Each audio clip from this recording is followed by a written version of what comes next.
किसी गांव में एक साधु रहा करता था। वह जब भी नाचता था तभी बारिश होती थी। इसीलिए जब भी गांव वालों को बारिश की जरूरत होती थी वह साधु के पास जाते थे और अनुरोध करते थे वह नाचे।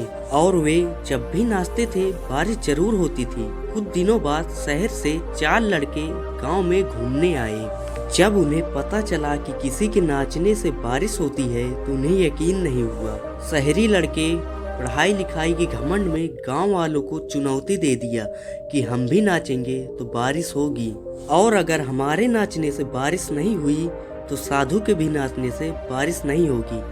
गांव वाले अगले दिन साधु के पास उन चारों लड़कों को लेकर पहुंच गए।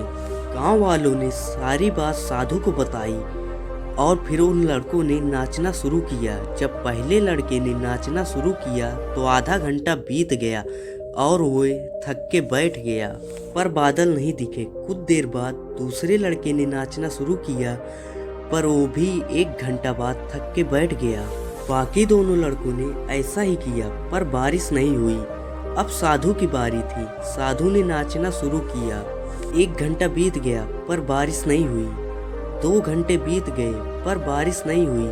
4 घंटे बीत गए, पर बारिश नहीं हुई। लेकिन तो साधु रुकने का नाम ही नहीं ले रहा था।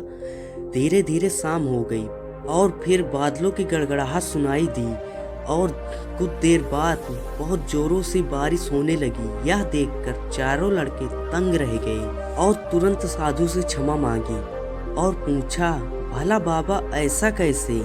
हमारे नाचने से बारिश नहीं हुई, आपके नाचने से बारिश कैसे हो गई? और साधु ने उत्तर दिया, जब मैं नाचता हूँ तो 2 बातों को ध्यान रखता हूँ कि जब मैं नाचूंगा बारिश तो होनी ही पड़ेगी, और दूसरी बात ये, और मैं जब तक नाचूंगा तब तक बारिश ना हो जाए। सफलता पाने वाले इंसान में भी यही गुण विद्यमान रहता है। वह जिस काम को करेगा जब तक उसमें सफलता न पा जाए तब तक वे काम करते हैं जब तक उसमें वे सफल न हो जाए। हमें अगर सफलता पानी है तो हमें इस साधु की तरह तब तक वे काम करना होगा जब तक हम उसमें सफल ना हो जाएं। आज के लिए इतना ही। ऐसे ही वीडियो देखने के लिए हमारे चैनल को सब्सक्राइब करें। धन्यवाद।